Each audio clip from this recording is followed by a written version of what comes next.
aula. Hoje a gente vai estar falando sobre como funciona a estrutura do TOEFL, quais são as etapas e algumas questões que caem em cada parte do TOEFL. Primeiramente, o TOEFL ele conta com 4 questões, com quatro etapas, que é o reading, leitura, listening, escuta, speaking, conversação e o writing, que é a escrita. O TOEFL ele é administrado tanto em formato tradicional, em papel, quanto em formato eletrônico, via internet. Os resultados do teste eles são válidos por apenas 2 anos. Eu vou estar compartilhando com vocês agora o site oficial do TOEFL, que lá vocês vão ver todas as informações que eu vou passar aqui no vídeo. Só que lá vocês podem estar dando mais uma olhada e aqui nesse vídeo a gente vai estar dando algumas dicas sobre como você pode estar estudando para cada coisa. Bom, primeiramente nós temos o reading, que é a leitura, e no reading, a primeira questão que eu vou estar falando para vocês são o reconhecimento de informações diretamente declaradas no texto. As perguntas sobre informações factuais pedem que você reconheça as informações explicitamente declaradas no texto. Estes podem incluir fatos como ideias principais, detalhes de apoio ou definições. As questões de informação factual negativa são semelhantes, exceto que, em vez de apenas uma resposta verdadeira, 3 de 4 respostas são verdadeiras, e seu papel é determinar qual é falsa. As perguntas sobre informações factuais terão frases como according to the paragraph ou paragraph versus answer with all the following. Na questão. Para questões de informações factuais negativas, procure as palavras not ou except. Já no segundo tipo de questão, que é o reconhecimento de informações implícitas ou porque um autor escreveu algo. As perguntas de inferência pedem que você identifique informações ou compreenda uma ideia que não esteja explicitamente declarada no texto. As perguntas de inferência geralmente incluem as palavras infer, imply ou suggest. As perguntas com propósito retórico são semelhantes, porque também solicitam informações não explicitamente declaradas. Eles perguntarão por que um ator apresentou uma informação. Já na terceira questão, que você deve reconhecer o significado de palavras e frases acadêmicas gerais. As questões de vocabulário pedem que você identifique o significado das palavras e frases conforme são usadas na passagem de leitura. Identificar uma questão de vocabulário é fácil, pois haverá uma frase, uma palavra ou frase destacada na passagem de leitura. Perguntas com frases como closing meaning ou the author means. Já na quarta questão, você deve selecionar uma frase mais curta que tenha o mesmo significado da frase original. As perguntas de simplificação de frases pedem que você identifique uma frase que tenha essencialmente o mesmo significado que uma frase de passagem de leitura. As perguntas de simplificação de frases são fáceis de reconhecer, porque o texto da pergunta é sempre exatamente o mesmo, que eu vou estar deixando aqui na tela para vocês terem uma ideia de como é. Já na quinta questão, que você deve colocar uma frase em um parágrafo onde faça mais sentido. As perguntas de insert test foram elaboradas para mostrar que você entende a ordem lógica das ideias em uma passagem de leitura. Na seção de leitura, cada passagem de leitura tem uma pergunta para inserir texto, mas em vez de escolher uma lista de 4 opções, como acontece com a maioria das questões de leitura, você clicará em um dos 4 quadrados pretos para inserir o texto no parágrafo. Já no último tipo de questão, você deve selecionar 3 afirmações que melhor descrevem as ideias principais da passagem de leitura. As perguntas resumidas em prosa foram elaboradas para mostrar que você reconhece as ideias principais e a importância relativa das informações em uma passagem de leitura. Em uma pergunta de resumo em prosa, existem 6 opções de resposta, e você precisará selecionar as 3 escolhas corretas que expressam as ideias mais importantes da passagem. As opções de respostas incorretas perturbarão as informações da passagem ou discutiremos pontos menores. Já no listening, a gente possui 7 tipos de questões. A primeira é identificar o ponto principal ou propósito da conversa ou palestra. As perguntas de propósito central pedem que você identifique qual é o objetivo principal da conversa ou palestra. Você pode reconhecer perguntas de conteúdo essencial e de propósito principal porque elas usam frases como meaning about, main discussion, why does the student, or what is the main purpose. Na sessão de escuta, sempre haverá uma pergunta de conteúdo essencial ou uma pergunta de propósito principal, mas nunca ambas. Essa pergunta sempre será a primeira pergunta depois de ouvir a passagem. Além disso, às vezes as palestras e conversas podem ter 2 ideias principais. Nesse caso, a questão do conteúdo essencial ou do objetivo principal pode solicitar que você escolha 2 das 4 opções de resposta, em vez de apenas uma. Já na segunda questão, Você deve identificar fatos específicos da conversa ou palavras. Ou palestra. Perguntas detalhadas são provavelmente as mais diretas de todos os tipos de perguntas auditivas. Eles pediram que você se lembre de fatos específicos sobre a palestra ou conversa. Você pode reconhecer perguntas detalhadas porque elas incluem frases como according to e what is na pergunta. Perguntas detalhadas sempre perguntarão sobre um detalhe conceitual importante e a resposta a uma pergunta detalhada sempre será explicitamente declarada na conversa ou na palestra. Na terceira questão, você deve entender por que um palestrante disse algo.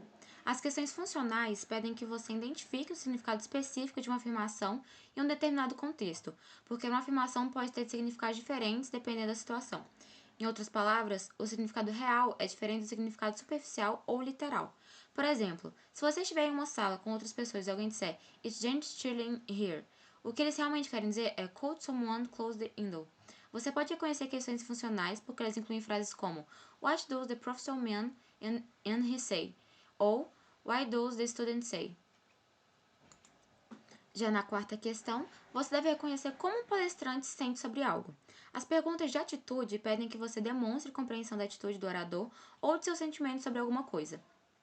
Você pode reconhecer perguntas sobre atitude porque elas incluem frases como "What is the professor's attitude?", "What does the student think about?" e "What can be inferred?". Para identificar a atitude do orador, ouça frases como "What I think?" ou "It sounds to me", na palestra ou conversa. A questão da atitude referir-se a, então, ao quão válido é o argumento do falante ou quão seguro dos fatos o falante está.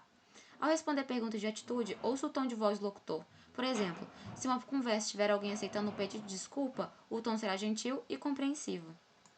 Já na questão 5, você deve entender por que a palestra está estruturada dessa maneira.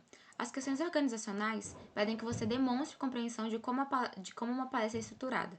Você pode reconhecer perguntas sobre a organização, porque ela geralmente inclui frases como "Why does the professor mention?"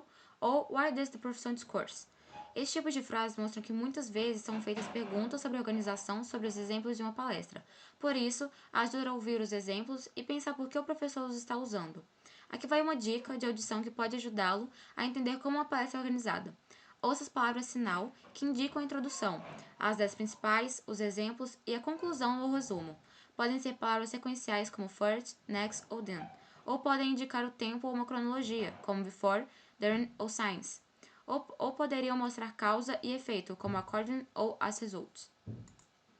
Já na sexta questão, você deve prever um resultado, tirar uma conclusão ou compreender uma relação de causa e efeito. As questões de conexão de conteúdo pedem que você demonstre compreensão das relações entre as ideias em uma palestra. Conectar questões de conteúdo pode exigir que você preencha um gráfico ou tabela. As questões de conexão de conteúdo podem perguntar coisas como "What is the linked outcome?". Esse tipo de pergunta solicitará que você reúna informações de diferentes frases ou diferentes partes da conversa ou palestra. Você pode ser solicitado a identificar coisas como etapas de um processo ou relações de causa e efeito, ou pode ser solicitado que você classifique os itens em categorias ou faça uma previsão. E na última questão, você deve reconhecer informações implícitas, mas não declaradas diretamente. As perguntas de inferência pedem ao ouvinte que ele demonstre compreensão do significado de algo, quando isso não é declarado diretamente na palestra ou na conversa. Você pode reconhecer perguntas de inferência porque elas usam frases como "What are the implications of?", "What does the professor imply?", ou "What can be inferred?". Na parte speaking, nós temos apenas 4 questões. Por mais que no site oficial fale que tem apenas 3, eu vou mostrar uma pequena diferença que tem entre uma e outra questão. Na questão 1, você deve expressar e apoiar sua preferência entre duas opções. Para essa tarefa, você receberá um tópico para falar, sem leitura adicional ou passagens auditivas. Você terá 15 segundos para preparar sua resposta e 45 segundos para falar sua resposta. Agora, vamos examinar mais de perto o que a pergunta do falado independente pedirá que você faça. Na primeira pergunta, serão apresentadas 2 situações ou opiniões. Você será questionado sobre qual prefere e deverá explicar sua escolha. Embora existam algumas variações dependendo das perguntas, os avaliadores perguntaram 3 coisas principais. Primeiro, a entrega. Seu discurso precisará ser claro e fluido, com boa pronúncia. O ritmo ou velocidade da sua fala deve ser natural e você deve ter bons padrões de entonação. Já na questão 2, você deve mostrar sua compreensão de um tópico relacionado ao campus. Nesta questão, você lerá uma passagem sobre um tópico relacionado ao campus, então você ouvirá uma conversa sobre esse assunto. Então, você terá 30 segundos para preparar sua resposta e 60 segundos para falar a sua resposta. Para a pergunta 2, onde você tem passagem de leitura e audição, será perguntado qual é a opinião de um falante na passagem de audição e você precisará explicar como a opinião dessa pessoa se relaciona com as questões apresentadas na passagem de leitura. Dicas sobre como abordar esse tipo de questão de conversação. Número 1. Tenha cuidado para não falar muito rápido, pois isso pode dificultar a compreensão do avaliador. As perguntas são elaboradas de forma que, se você falar em um ritmo normal, terá tempo suficiente para dar uma resposta completa. Na questão 2, onde você tem a passagem de leitura e depois a conversa entre dois oradores, ouça atentamente as razões do orador para concordar ou discordar dos pontos apresentados na leitura. Em seguida, certifique-se de resumir a opinião do palestrante em sua resposta. Nas questões 3 e 4, você deve mostrar sua compreensão de um tópico acadêmico. Na questão 3, você lerá uma passagem sobre um assunto acadêmico, em seguida você ouvirá parte de uma palestra sobre o mesmo assunto. Você terá 30 segundos para preparar sua resposta e 60 segundos para falar sua resposta. Na questão 4, você ouvirá parte de uma palestra, depois você terá 20 segundos para preparar sua resposta e 60 segundos para falar sua resposta, que será sempre um resumo da palestra. Para a questão 3, a passagem de leitura sempre será sobre um termo ou um conceito acadêmico importante que pode ser encontrado em um livro didático do primeiro ano da faculdade. E por último, na parte do writing, a gente possui apenas 2 tipos de questões. Na primeira questão, você primeiro lerá uma passagem sobre um tópico, em seguida você ouvirá uma breve palestra relacionada ao mesmo tema. E então você terá 20 minutos para digitar sua resposta no computador. Não há tamanho máximo para sua resposta, mas normalmente uma resposta eficaz tem entre 150 a 225 palavras. Primeiro, você verá a passagem de leitura e terá 3 minutos para lê-la. Portanto, ao ler, procure a ideia principal da passagem e faça anotações sobre os pontos-chave relacionados a essa ideia principal. A seguir, você ouvirá uma palestra. O palestrante falará sobre o mesmo assunto de uma perspectiva diferente por cerca de 2 minutos. Enquanto ouve, você pode fazer anotações em seu papel de rascunho, ouça informações que respondam aos pontos da passagem de leitura. Você ouvirá a passagem auditiva apenas uma vez. A pergunta sempre pedirá que você resuma os pontos levantados na palestra e explique como eles se relacionam com pontos específicos da passagem de leitura. E por último, na questão 2, para essa questão você verá uma discussão acadêmica online. Um professor postou uma pergunta sobre um tópico e alguns colegas responderão com suas ideias. Você tem 10 minutos para digitar sua própria postagem, que contribuirá para a discussão. Então, o que essa tarefa está pedindo que você faça? É pedir que você escreva uma opinião em resposta à pergunta do professor. Sua opinião deve contribuir para a discussão, deve ser claro e coeso, e deve ser desenvolvido e bem apoiado por razões ou exemplos. Espero que tenham gostado da aula de hoje. Qualquer dúvida, vocês podem estar enviando mensagem lá no grupo ou também no particular que a gente vai estar respondendo. Muito obrigada! E você que está assistindo pelo YouTube e gostou do conteúdo de hoje e quer ter acesso ao nosso grupo e documentos de suporte, entre no Drive de aplicação. O link para se inscrever vai estar na descrição e qualquer dúvida é só mandar pra gente.